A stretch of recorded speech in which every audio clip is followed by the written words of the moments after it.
Hi and welcome to Biker 1K, the channel where we can see if we can buy a motorbike for £1,000 and run it. As you can see, I opted for the Honda DeVille. Now those of you that saw the first video will see straight away that I've added some orange high vis. Not to everyone's tastes, but I'd rather be seen than liked. So that's the plan behind it. I quite like it, to be fair. It does make it very vibrant, it does stand out. Makes it really bright, really visible, which is what we're looking for. Alright, and as you can see, I've got them right down the back. If you go around the back, they are on the back of the top case as well. Got good side view, so people can see me from the side. Now they are bright during the day, and they do stand out when headlights hit them at night. So, personal preference, you either love them or you hate them. Personally, like I said, function over fashion, I'd rather be seen, smidsy, all of that stuff. So, why a DeVille? So I was looking for a bike. I am back into biking after a few years off raising a family. I was looking for a shaft drive bike, which kind of led me down the XJ900 Diversion, Pan-European 1100, or the Honda DeVille. Anyone that knows about these bikes will know that they're good for mega mileages. Parts wise, absolute doddle to get hold of. There is a couple of companies out there that will sell you new parts. There are breakers out there as well. The only parts that are difficult to find are the plastic parts. You obviously can get them, but at a premium. So, £1,000. Why £1,000? See if we can run it for £1,000 or buy it for £1,000. Well, that's how much I had. So I was looking for a bike. It needed to be around about £1,000 mark. I found this one in a dealership in Worcestershire. And after some negotiation, I managed to get them to deliver it, included in the asking price from Worcestershire down to Devon, Newton Abbot, where I live. And they did, for £999. It was a trade sale. It came with a short MOT, about 5-6 weeks. So it's booked in for MOT, yeah, about 8-9 days time. It came with the Bagstar, or the Bagster, sorry. Tank cover, no bag cover. Came with the Oxford heated grips, didn't know whether they worked. Came with the white pannier lids.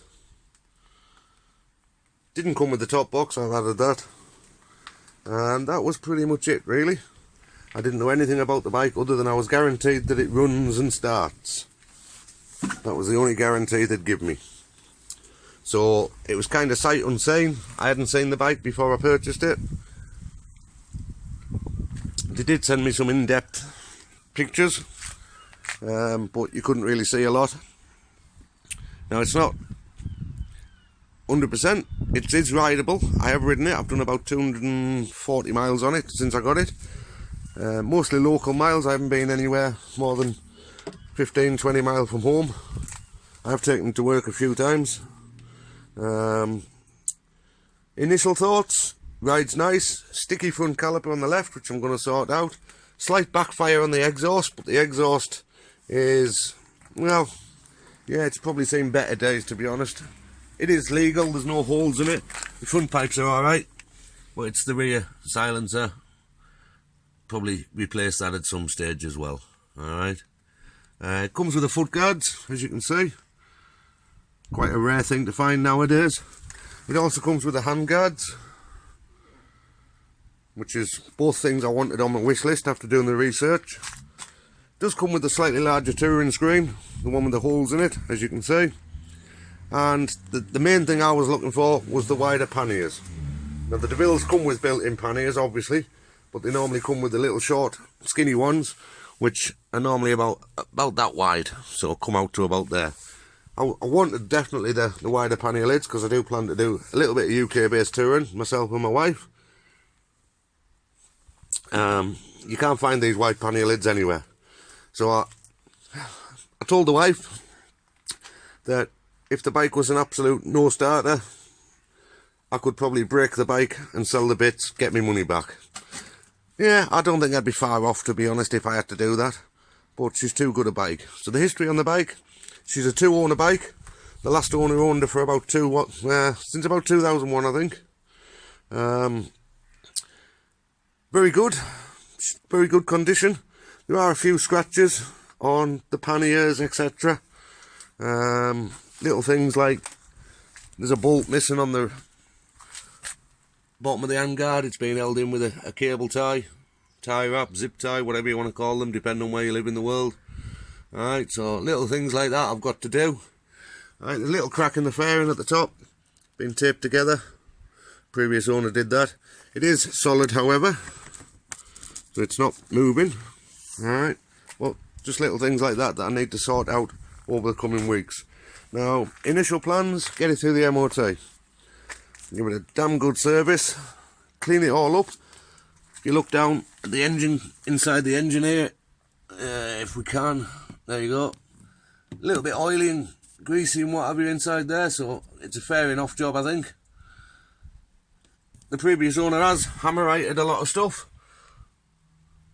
You can see the stands are being hammer-righted, the rear swing arm has been hammer-righted, the drive shaft, swing arm, rear side stand, centre stand, sorry. They've all been hammer-righted. Parts of the frame have been hammer-righted as well, but whoever did it didn't bother removing tanks and fairings, just removed the seat and painted what you could see. So that needs some attention as well. Cosmetic, preventative, yes. Essential, well, depends on how you look at it, doesn't it? Yeah, I'd say it's essential, but have I got to do it immediately? No. And for anyone who doesn't know these bikes, they're a 650cc B-twin with shaft drive, 5 gears, 5 gears, fairly basic on the layout. Right bar, you've got headlights, stop switch, electric start, clocks. As you can see, she's got just over 80,000 miles on now. I've got the light on, I'm not sure how to turn that off, so I'm sorry if it dazzles it. See if I can find that. There you go, 80,000 miles on. It had 79,900 and something when I bought it. It's got a digital clock. It's got a temperature light, but no gauge. Coming across from the left bar, Oxford hot grips. They do work, surprisingly enough, which I was quite pleasantly surprised with. And then the normal, typical Honda switchgear. It all seems to work. It has got a choke. So for you younger riders that don't know what a choke is, ask your dad. The previous owner did put, see if I can film these, did put blind spot mirrors on both the mirrors. So, doesn't negate the look for a shoulder check before you move out, but it does help somewhat. Panniers, they lock, they're all secure. So, first job is to get it to the MOT next, which is, like I say, 8 days time. So I'm going to start videoing things. I do apologise about the content, guys. I'm not a videographer. I'm doing this on my phone. I've got a free app out of the Play Store to edit them. I can't guarantee that the content's going to be first class. The audio is going to be amazing. If you don't like the content, you don't like the audio, sorry about that. There are more professional YouTubers out there. I'm just doing this because I found there was a lack of a resource for £1,000 bikes, the cheaper end of the motor. Great if you've got 20k to go and buy a new bike, happy days. Not everyone has. So this is for us at the cheaper end of the market who want to see if they can buy a usable, rideable bike for £1,000 and document what type of things that you need to do with it. So my aim more is the bike, not the cinematography. However, I will do my best, and I'll always be available to answer any comments or questions that you have. So as the first video said, and I think I'm going to keep it as a catchphrase, let's find out together.